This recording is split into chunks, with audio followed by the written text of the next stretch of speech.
নাভানের গলা নরম হয়ে আসে।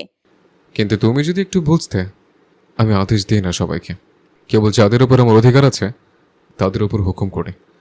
আর আমার হুকুম মানে করতেই হবে, নয়তো হাতে কাটা মুন্টু নিয়ে ঘুরতেও আমার আপত্তি নেই। আর তুমি তো আমার অভ্যাস, আর এখন তো বউ, তোমাকে তো আদেশ হুকুম সব করাই যায়। হেরা চোখ বড় বড় করে তাকিয়ে থাকে। এই লোকটা কখন হুমকি দেয়, কখন কি কথা বলে বোঝা দায়। অভ্যাস লাইক আমি? ঠোঁট বাঁকায় হেরা। আমি কারো অভ্যাস হতে আসিনি। নাভান হালকা হেসে মাথা নাড়ে। হ্যাঁ, তুমি আসোনি, কিন্তু হয়ে গেছো তো। আর একটা কথা, তুমি যতই প্ল্যান করো আমাকে নিচে নামানোর, কথাটা বলে সে একটু সোজা হয়ে দাঁড়ায়। চোখে সেই চেনা দাপট, কিন্তু কোথাও যেন এক ফোঁটা মায়া লুকানো। নাভান নিচু গলায় বলে। শেষ পর্যন্ত তুমি নিচেই জড়িয়ে পড়বে আমার নামের সাথে। হেরা রাগে ফুঁসতে ফুঁসতে বলে। স্বপ্ন দেখছেন? নাভান মুচকে এসে জবাব দেয়। হ্যাঁ, আর মজার ব্যাপার কি জানো, এই স্বপ্নে তুমি আছো। এক মুহূর্তের জন্য দুজনেই চুপ। চারপাশে নিস্তব্ধতা, কিন্তু তাদের চোখের ভিতরে যুদ্ধ চলছে। হেরা মুখ ঘুরিয়ে নেয়, কিন্তু তার বুকের ভিতর ধুকপুকানি বেড়ে যায়। বাবা মার পরিচয় জানতে চাও না? তাহলে আমার কথা মতো চলো, সব জানতে পারবে। এমনিতে আপনার শ্বশুরাব্বু কিছুতেই বলবে না, এটা আমি নিশ্চিত। হেরা ভ্রুকুচকে প্রশ্ন করল। আপনি এত নিশ্চিত হচ্ছেন কি করে? নাভানের চোখে তখন এক অদ্ভুত কঠিন ছায়া। সে ধীরে ধীরে বলল। কারণ তার রক্তই তো বইছে আমার শরীরে। আমার মা বাবা কেমন জেদি আর একরোখা মানুষ, আমার থেকে ভালো আর কে জানবে। হেরা যেন হঠাৎ জমে গেল। বিস্ময়ে তার চোখ বড় হয়ে উঠল। তাহলে আপনি আগে থেকেই জানতেন আমার আব্বুই আপনার আব্বু? নাভান এক মুহূর্ত নীরব রইল। তারপর দৃষ্টি সরিয়ে শান্ত স্বরে বলল। ওটা তোমার এখন না জানলেও চলবে, আপাতত আমি যা বলছি সেটাই করবে। হেরা কিছুক্ষণ চুপ করে রইল। বুকের ভেতর হাজারটা প্রশ্ন ঘুরপাক খেতে লাগলো। তারপর ধীরে ধীরে বলল। আচ্ছা, তার আগে একটা কথা বলুন, তারা আলাদা হলো কি করে? নাভান দীর্ঘশ্বাস ফেলল। চোখের কোণে যেন বহু বছরের না বলা কষ্ট জমে আছে। আমি জানি না তাদের মধ্যে ঠিক কি হয়েছিল, আজও জানি না। এত বছর ধরে জানার জন্য কত চেষ্টা করেছে, কিন্তু আম্মু কিছুতেই বলেনি। এর রহস্যটা বের করতে হবে, আর তাহলে বের হবে তোমার আসল বাবা মা কে। হেরা নিঃশব্দে তাকিয়ে রইল নাভানের দিকে। তার কণ্ঠ এবার নরম হয়ে এলো। আর যদি সেটা বের করতে পারেন তাহলে কি আমি আমার বাবা মায়ের সকল পরিচয় জানতে পারবো? নাভান গভীর দৃষ্টিতে হেরার চোখে চোখ রেখে ধীরে বলল। হ্যাঁ, তখন শুধু তোমার না, অনেক লুকানো সত্যি সামনে চলে আসবে। তাদের বের হতে লেট হচ্ছে দেখে বন্ধু মহল আবার আসে তাদের কাছে। সবাই নিজের মতো করে মত দিচ্ছে। কেউ বোঝাচ্ছে, কেউ সান্ত্বনা দিচ্ছে। কিন্তু সে কথাগুলো যেন হেরার কানে ঠিক মতো ঢুকছেই না। নাভানো অনেকক্ষণ ধরে ধৈর্য ধরে তাকে বোঝানোর চেষ্টা করছে। তার কণ্ঠে কঠোরতা নেই। আছে এক ধরনের নীরব মমতা। আছে এক ধরনের নীরব মমতা আর দায়িত্ববোধ। কিন্তু হেরা যেন কিছুই শুনতে চাইছে না। তবুও না চাইতেও শেষ পর্যন্ত তাকে নাভানের কথাগুলো শুনতেই হলো। ভাঙা মন আর ভারী বুক নিয়ে চুপচাপ দাঁড়িয়ে থাকে হেরা। তার চোখে তখন অবিশ্বাস, কষ্ট আর এক অদ্ভুত শূন্যতা। সে কোনোভাবেই মেনে নিতে পারছে না এই নিষ্ঠুর সত্যটা। এতদিন যাকে সে নিজের বাবা বলে জেনে এসেছে, যার পরিচয় বুকে আগলে বড় হয়েছে, সে আসলে তার রক্তের কেউ না। আর যার নাম শুনলেই তার ভিতরটা আগুন হয়ে উঠত, যাকে সে নিজের সবচেয়ে বড় শত্রু মনে করত, সেই মানুষেরই জন্মদাতা পিতা নাকি তার আসল বাবা। এই সত্যটা যেন হেরার বুকের ভিতর ঝড় তুলেছে। মাথার ভিতর সবকিছু এলোমেলো হয়ে যাচ্ছে। সে ভাবতেই পারছে না, এতদিনের বিশ্বাস, এতদিনের সম্পর্ক, এতদিনের পরিচয়, সব কি তবে মিথ্যে ছিল? হেরা অনুভব করে যেন তার পায়ের নিচের মাটি সরে যাচ্ছে। চোখের কোণে জমে থাকা অশ্রু সে অনেক কষ্টে আটকে রাখার চেষ্টা করে, কিন্তু বুকের ভিতরে ভাঙচুরটা আর থামাতে পারে না। এই সময় ঝিনুক ধীরে ধীরে হেরার কাছে এসে দাঁড়ায়। কিছুক্ষণ চুপচাপ তাকিয়ে থাকে তার দিকে। হেরার মুখটা এতটাই ভেঙে পড়া যে ঝিনুকের বুকটাও কেঁপে ওঠে। নরমভাবে হেরার কাঁধে হাত রাখে সে। মমতা ভরা কণ্ঠে বলে। হেরা, এভাবে ভেঙে পড়ো না, তুমি শক্ত হও। হয়তো এই ঘটনার মধ্যেই তোমার জীবনের অনেক বড় একটা সত্যি লুকিয়ে আছে, যা সময় হলে একদিন নিজেই উন্মোচিত হবে। আর একটা কথা মনে রাখো, শুধু জন্ম দিলেই কেউ বাবা হয়ে যায় না।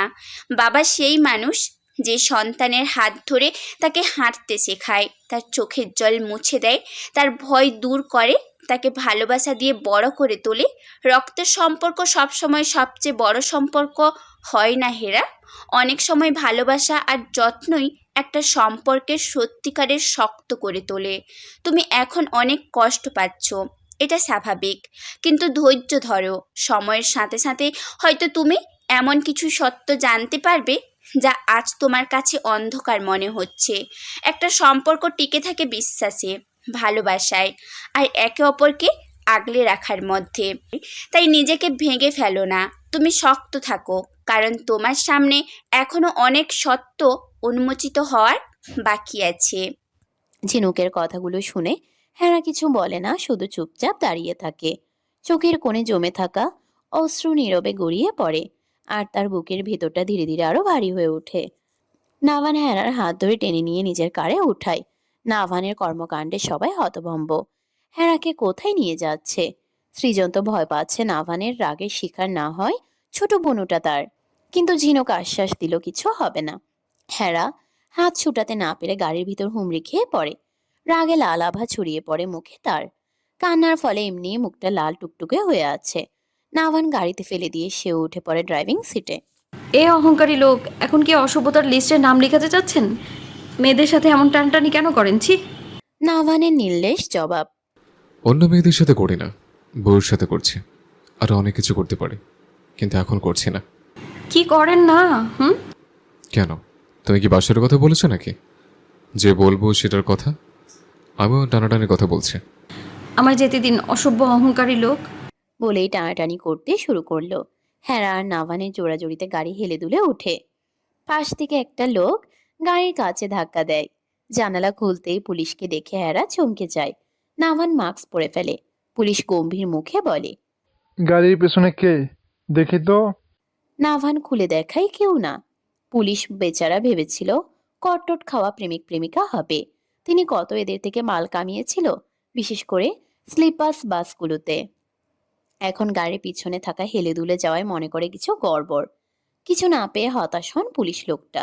গাড়ি এমন হেলে দুলে উঠছিল কেন? নাভানের সরাসরি উত্তর, স্যার, আপনি যা ভাবছেন তা কিছুই হয়নি। পাশে বসে থাকে মিসাইল বউ থাকলে রোমান্টিক সিন তো দূর, বাসর ঘরেও খাট ভাঙার শব্দ হবে ঠিকই, কিন্তু অন্য কারণে, যা সবার অজানাই থাকবে। পুলিশ আর নাভানের কথার আগামাথা কিছুই বুঝতে পারছে না হেরা। পুলিশ থাকায় চুপ মেরে বসে আছে। পুলিশটা আবার বলল, তাহলে এমন হেলে দুলে উঠছিল কেন গাড়ি? আমরা টি-20 ম্যাচ খেলছিলাম, কিন্তু আপনি যেটা ভাবছেন সেটা না। রুবেলের ক্যারাতের কিছু ম্যাচ ট্রাই করছিলাম, তা একটি হেলে দুলে উঠেছিল। এবার হয়তো পুলিশ লোক কিছু বুঝলো। এ বউ কিভাবে সামাল দাও কিভাবে? খাঁচা বাবার দোয়ায় সামলাতে তো হবেই, সবে তো শুরু। পুলিশ কি বুঝলো কে জানে, মুড খারাপ করে পকেট হাতড়ে চলে যায়। পুলিশ চলে যেতে হেরা আবার ক্ষিপ্ত হয়ে যায়। এই আপনি কি খেলার কথা বলছেন? আর পুলিশ এসব বলছেন কেন? আগে একদিন বলেছে গাড়ির ব্যাক সিট থাকতে ফ্রন্ট সিটে এসব খেলা উচিত না। কি বলছেন আপনি? ও তুমি বুঝবে না, ছোট মানুষ তো। আপনি আমায় যেতে দিন। সবার সামনে থেকে এমনভাবে নিয়ে এসেছেন কেন? স্বামীর অধিকার দেখাচ্ছেন নাকি? নাভানের সাথে টানাটানি করাতে হেরা নাভানের বুকে পড়ে কথা বলছে। নাভান এবার কটাক্ষ করে বলে, যেতে দিতে বলছো, আবার তুমি আমার বুকে ভিতরে ঢুকে যাচ্ছ। কি রূপ দেখাইলা মাওলা, দৌড়ে যাবে বলে শার্টের বোতাম খুলে বুকের ভেতর ঢুকে যাচ্ছে। হেরাকে মূলত স্বাভাবিক করার জন্য নাভান এমন করছে। আর বন্ধুদের সামনে এসব করলে সবকটা অক্কা পেত, তাতে তার সন্দেহ নেই। কিছুক্ষণের জন্য নাভানের সাথে ঝামেলা করে ওইসব কথা ভুলেই যায় হেরা। হেরা নাভানের সঙ্গে ঝামেলা করতে করতে কখন যে তার শক্ত বুকের ওপর আশ্রে পড়ে গেছে তা যেন সে নিজেই বুঝতে পারেনি। মুহূর্তটা এমন, দুজনে অপ্রস্তুত ছিল। সময়টা যেন থেমে গেছে তাদের দুজনের মাঝখানে। নাভানের বুকের সাথে লেগে আছে হেরার শরীর। তার ছোট ছোট মুঠো দিয়ে সে যেন অজান্তেই নাভানের বুকে হাতুড়ি পেটাচ্ছে। রাগে, অভিমানে, নাকি অন্য কোনো অদ্ভুত অনুভূতিতে, সে নিজেও জানে না।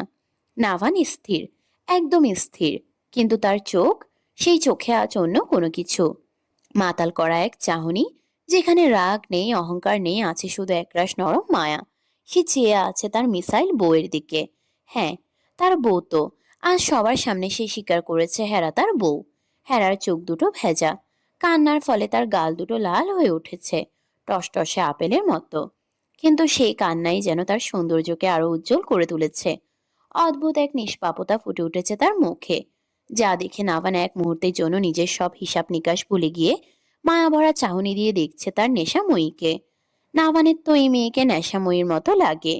এই যে একবার তাকালে বেহাইয়া চোখ না চাইতেও আবার দেখতে মরিয়া হয়ে ওঠে। হেরার নিঃশ্বাস ধীরে ধীরে ভারী হয়ে উঠছে।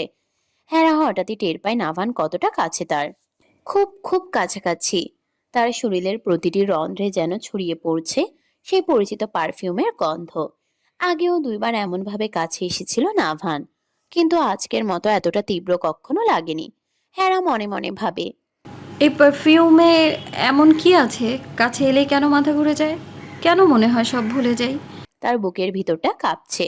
নাভানো চুপচাপ তাকিয়ে আছে, তার চোখে যেন হাজারটা কথা, কিন্তু ঠোঁট নড়ছে না, মুখ থেকে একটাও শব্দ বের করতে পারছে না। সে শুধু তাকিয়ে আছে হেরার চোখে, গালে, কাঁপতে থাকা ঠোঁটে। গাড়ির ভিতরটা যেন হঠাৎই অন্য এক জগতে পরিণত হয়েছে ইতিমধ্যে। শুরুতে যেখানে ছিল ঝামেলা, তর্ক, রাগ, এখন সেখানে এক অদ্ভুত নীরবতা, যেখানে শুধু দুজন মানুষ একে অপরকে খুঁটিয়ে খুঁটিয়ে অনুভব করছে। সময় যেন থেমে আছে। হঠাৎ পেছন থেকে গাড়ির হর্নের তীব্র শব্দ। দুজনেই চমকে ওঠে, যেন হঠাৎ করেই বাস্তবে ফিরে আসে তারা। নাভান দ্রুত স্টিয়ারিং এর দিকে তাকায়, আর হেরা সরে যেতে গিয়েও থমকে যায় এক সেকেন্ডের জন্য। তারপর চোখ নামিয়ে নেয়। সামনে তাকাতেই তারা দেখে তিনটা বাইকের উপর তিনজোড়া কপত কপতি দাঁড়িয়ে আছে। তুষার যোগ দেয় তাদের সাথে। তুষার ইচ্ছে করে গাড়ির হর্ন বাজায়। শব্দে নাভান ও হেরার যেন হুঁশ ফিরে। দুজনেই তড়িঘড়ি করে একে অপর থেকে সরে যায়। নাভান ভেবেছে নাভান ভেবেছিল হেরাকে সে নিজে পৌঁছে দিবে, কিন্তু পুলিশ আর এখন বন্ধু মহলের জন্য বোধহয় আর হবে না। সে কিছু বলার আগে হেরা দ্রুত গাড়ির দরজা খুলে নেমে যায়। বাইকের পাশে দাঁড়িয়ে থাকা রুষা আর রোজ অবাক হয়ে তাকিয়ে থাকে। তাদের চোখে স্পষ্ট কৌতূহল। কিছু একটা তারা বুঝেছে, কিন্তু পুরোটা না। হেরা তাদের পাশ কাটিয়ে একবারও পেছনে না তাকিয়ে চোখের পলকে আরেকটা গাড়িতে উঠে বসে। গাড়িটা ধীরে ধীরে দূরে সরে যায়। সবাই স্থির হয়ে তাকিয়ে থাকে। নাভানো, তার চোখে এক অদ্ভুত শূন্যতা, আর ঠোঁটের কোণে চাপা এক হাসি, যেন কিছু একটা শুরু হয়ে গেছে যেটা সে থামাতে পারবে না।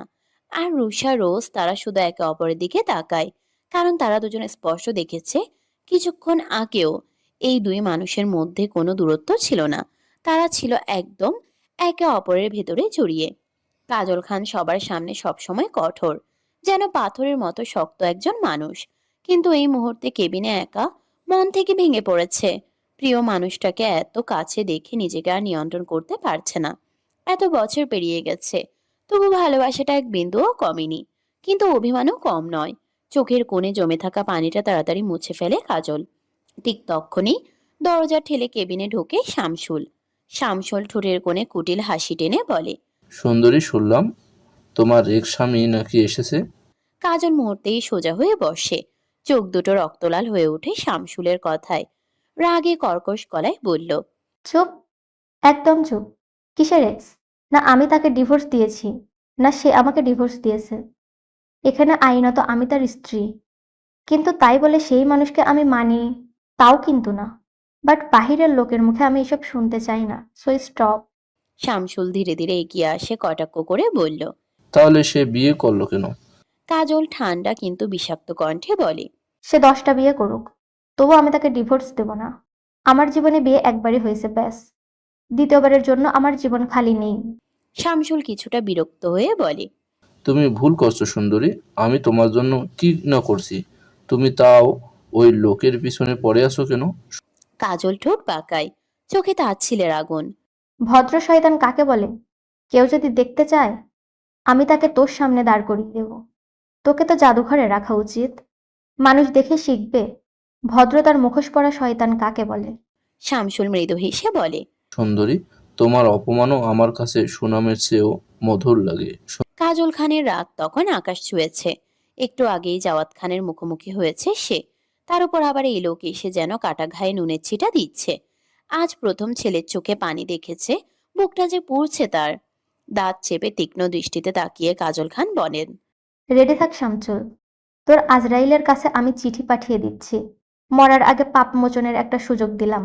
সত্যিটা বল, কেন তুই তোর দ্বিতীয় বউকে মেরেছিস? আর কেন জিহান আমার নামে সেই মিথ্যা অভিযোগ তুলেছে? শামসুল কিছুক্ষণ চুপ থেকে হঠাৎ বলে, সুন্দরী, তুমি আমার হয়ে যাও, যত সত্যি আমি নিজেই পরিষ্কার করে দেবো। কাজল যেন আগুন হয়ে ওঠে। ইহকালে না, পরকালে না, কোনো কালেই আমি তোর হব না, এই কথাটা মনে রাখিস। শামসুল ধীরে বলে।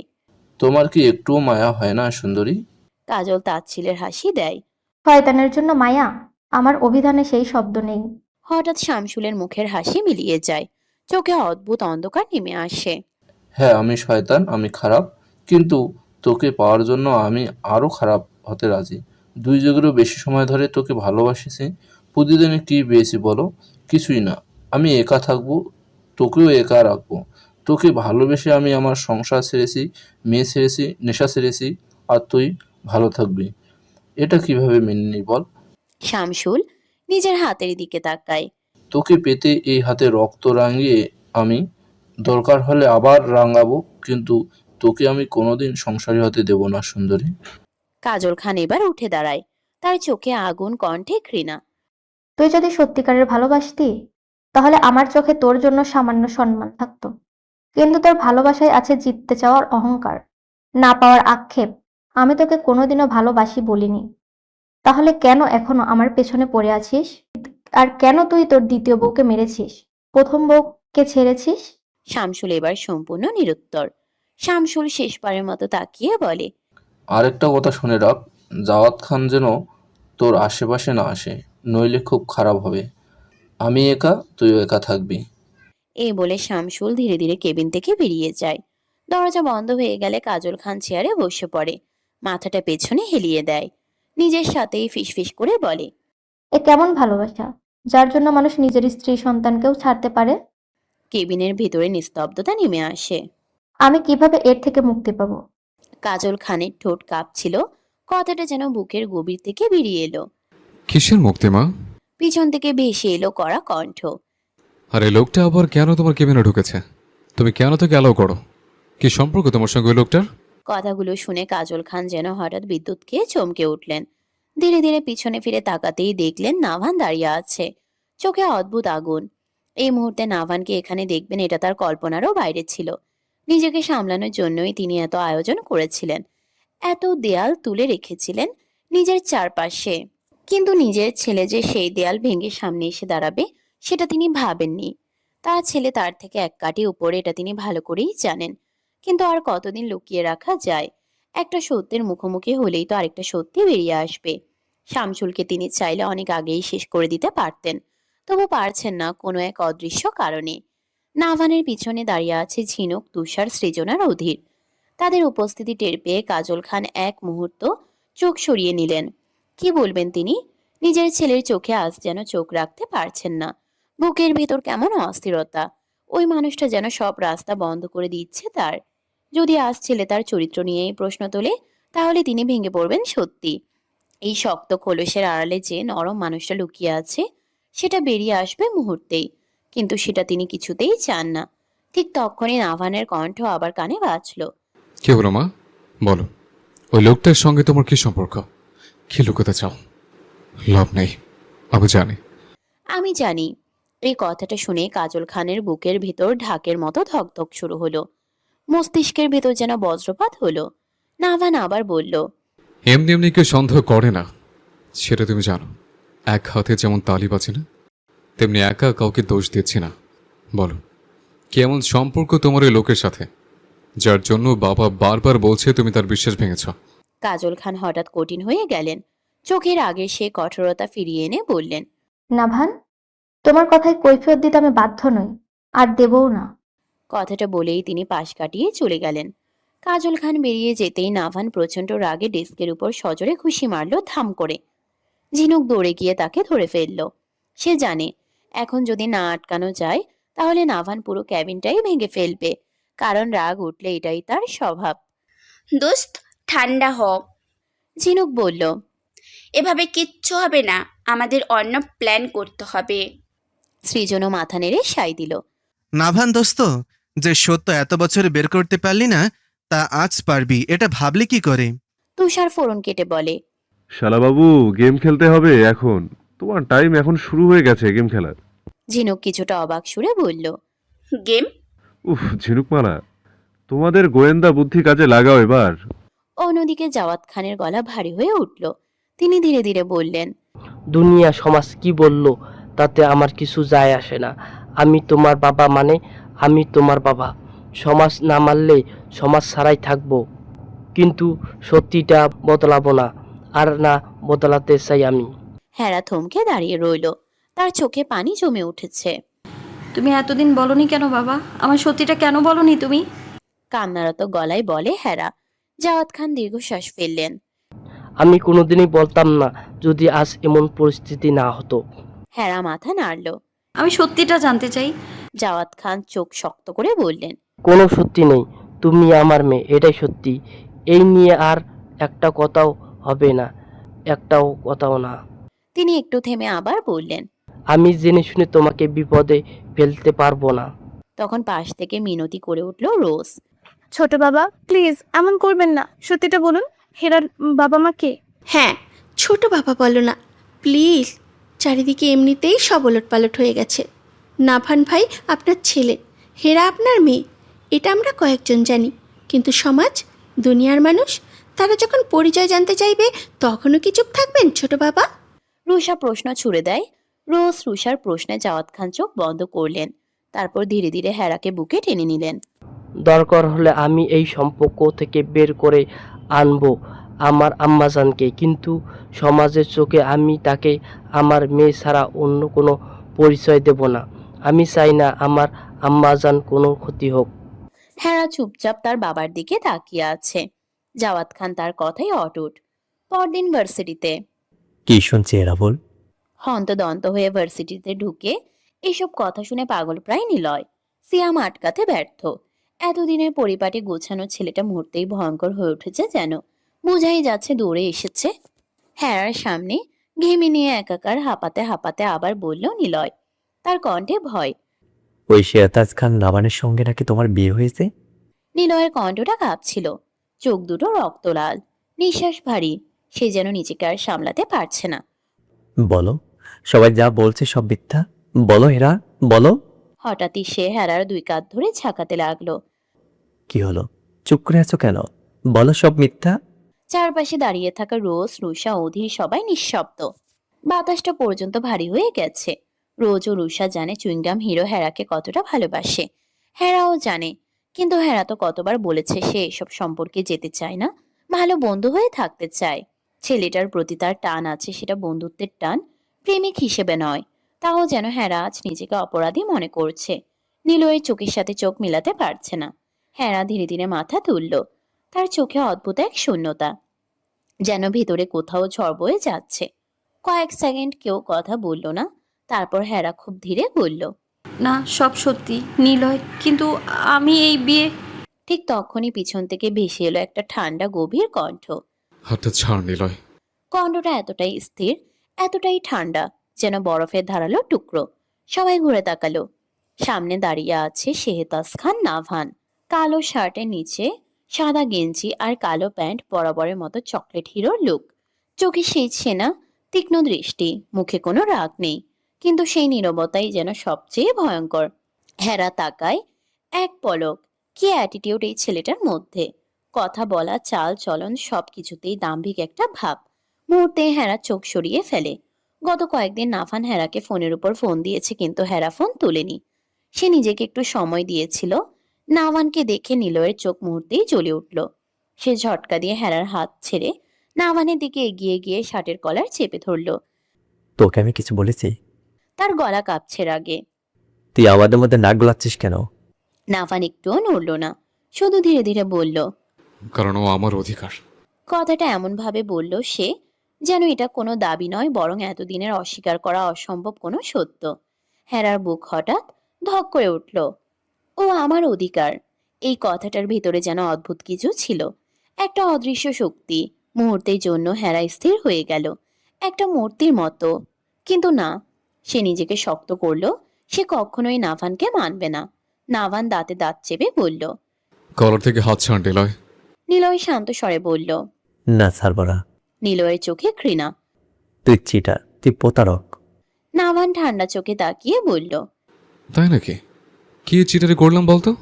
নিলয় হেসে উঠল, একটা তিক্ত হাসি। আমি জানি তুই এসব করেছিস বাজি জেতার জন্য। চারপাশে সবাই তাকিয়ে আছে। নিলয় আবার চিৎকার করে উঠল। নিজের বোনকে বিয়ে করছিস শুধু একটা বাজির জন্য? হঠাৎ চারপাশে চাপা গুঞ্জন। নাভানের চোখে এবার সামান্য আগুন জ্বলে উঠল, কিন্তু তার কণ্ঠ এখনো ঠান্ডা। সে আমার বোন নয়, সেটার প্রমাণ হয়েছে। আর বাজি থাকে খেলায়, হেরা কোনো খেলনা নয় যে তাকে নিয়ে খেলবো। নিলয় যেন এই কথার জন্যই অপেক্ষা করছিল।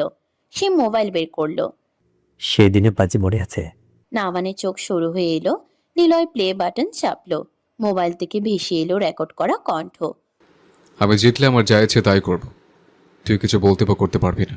কণ্ঠটা স্পষ্ট, নাভানের কণ্ঠ। মুহূর্তের মধ্যে চারপাশে নিস্তব্ধতা নেমে এলো। রোজ, রুষা, অধীর সবাই হতবাক। হেরা স্থির হয়ে দাঁড়িয়ে আছে। কিছুক্ষণ আগেও তার মনে যে সন্দেহ দ্বিধা ছিল তা যেন মুহূর্তেই ভেঙে চুরমার হয়ে গেল। তার চোখ ধীরে ধীরে শক্ত হয়ে উঠল। সে নাভানের দিকে তাকালো, একটা দীর্ঘ তীক্ষ্ণ দৃষ্টি। তারপর থু। নাভানের সামনে মাটিতে থুতু ফেলে দিল। সবাই স্তব্ধ। হেরা ঠান্ডা গলায় বলল, মানুষ কতটা নিকৃষ্ট হতে পারে তা আপনাকে না দেখলে বুঝতাম না। তার চোখে ঘৃণা। প্রিয় ঠিকই বলেছিল, আপনি একটা মুখোশ পরা শয়তান। নাভান এবারও কিছু বলল না। হেরা আবার বলল, আর শুনুন মিস্টার শেহতাজ খান নাভান, তার কণ্ঠ কাঁপছিল কিন্তু দৃঢ়। আমি এই বিয়ে মানি না। এই বলে সে ঘুরে দাঁড়ালো, একবারও পিছনে তাকালো না। ধীরে ধীরে হেঁটে চলে গেল। চারপাশে অদ্ভুত নীরবতা। নিলয় ঠোঁট বাঁকিয়ে তাকালো নাভানের দিকে। দেখলি, সামান্য একটা ভয়েস রেকর্ডই তোকে শেষ করে দিল। নাভান তখনও একইভাবে দাঁড়িয়ে। তার ঠোঁটে ধীরে ধীরে একটা অদ্ভুত হাসি ফুটল। খুব নিচু স্বরে বলল, সামনে একটা ভয়েস দিয়ে তুই ভাবছিস ওকে আমার থেকে সরিয়ে দিবে? তার চোখে ভয়ঙ্কর এক জেদ। So sad Niloy. তারপর খুব ধীরে বলল, হেরা আমার, মানে আমার। নিলয় সেম একইভাবে এক সেকেন্ড থামলো না, বলে উঠল। তার কণ্ঠ আরো গভীর হয়ে উঠল। মরা একদিন আগে হলো সে আমারই হবে। হেরা চলে যাওয়ার পর জায়গাটা অদ্ভুতভাবে নিস্তব্ধ হয়ে রইল। নিলয় ঠোঁট বাঁকিয়ে তাকিয়ে আছে নাভানের দিকে। চারপাশে সবাই মনে করছে নাভান হেরে গেছে, কিন্তু নাভান, সে একদম নড়ল না। কিছুক্ষণ পরে ধীরে ধীরে নিজের শার্টের কলার ঠিক করলো। তারপর খুব আস্তে হাসলো, অদ্ভুত একটা হাসি, যেটা দেখে নিলয়ের বুকের ভিতর হালকা কাঁপন উঠল। সামান্য একটা ভয়েস রেকর্ড দিয়ে ভাবছিস সব শেষ? নাভান নিচু গলায় বলল। নিলয় হেসে উঠল। শেষ না, সবাই শুনলো এখন তোর মুখোশ খুলে গেছে। নাভান এবার মাথা একটু কাত করলো। তার চোখে সেই ভয়ঙ্কর শান্ত দৃষ্টি। মুখোশ খুলেছে? সে ফিসফিস করে বলল। না নিলয়, মুখোশ তো এখনো পড়েই নেই। কথাটা শুনে রোজ আর রুষা একে অপরের দিকে তাকালো। নিলয় বিরক্ত হয়ে বলল। নাটক করিস না। নাভান ধীরে ধীরে তার দিকে এগিয়ে এলো। একটা কথা বলতো, তার কণ্ঠ ঠান্ডা। যে ভয়েসটা শোনালি সেটা কোন দিনের? নিলয় একটু থেমে গেল। তোর মাথা গেছে নাকি সেদিনে বাজির? নাভান হালকা হাসলো। সত্যি? তারপর হঠাৎ খুব নিচু স্বরে বলল। পুরোটা শুনিয়েছিস? নিলয় ভ্রু কুঁচকে তাকালো। মানে? নাভান আর কিছু বলল না, শুধু ধীরে ধীরে মোবাইল বের করলো। তারপর কারো দিকে না তাকিয়ে একটা নম্বরে কল দিল। কলটা ধরতে এসে বলল। হ্যাঁ, এখনই পাঠা। নিলয় বিরক্ত হয়ে বলল। কি নাটক শুরু করলি আবার? নাভান তার দিকে তাকালো। তার চোখে এবার অদ্ভুত একটা আগুন। তুই শুধু প্রথম লাইনটা শুনিয়েছিস। সে ধীরে ধীরে বলল। কিন্তু বাজির আসল কথাটা ছিল শেষে। মুহূর্তের মধ্যে সবার ফোনে একটা অডিও ফাইল এসে পড়ল। রোজ, রুষা, অধীর সবাই অবাক হয়ে ফোনের দিকে তাকালো। নিলয়ের ফোনেও। নিলয় কপাল কুঁচকে অডিওটা চালালো। মোবাইল থেকে আবার সেই দিনের কণ্ঠ ভেসে এলো। আমি জিতলে আমার যা ইচ্ছে তাই করব। তারপর কয়েক সেকেন্ড নীরবতা, যেটা নিলয় শোনার জন্য প্রস্তুত ছিল না। তারপর আবার নাভানের কণ্ঠ। আর আমার প্রথম ইচ্ছা হবে হেরাকে নোংরা বাজি আর এসব বাজি ধরার লোকদের থেকে দূরে নিয়ে যাওয়া। সবাই স্তব্ধ। অডিওটা শেষ হলো আরো একটা বাক্যে। কারণ হেরা কোনো খেলনা না যে তাকে নিয়ে বাজি ধরা যাবে। নিলয়ের মুখের রং ধীরে ধীরে ফ্যাকাশে হয়ে গেল। সে ফিসফিস করে বলল।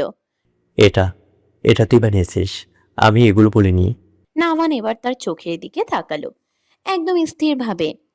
ও এটা তোর ভয়েস না, বাট তুই যে শোনালি ওইটা আমার ভয়েস।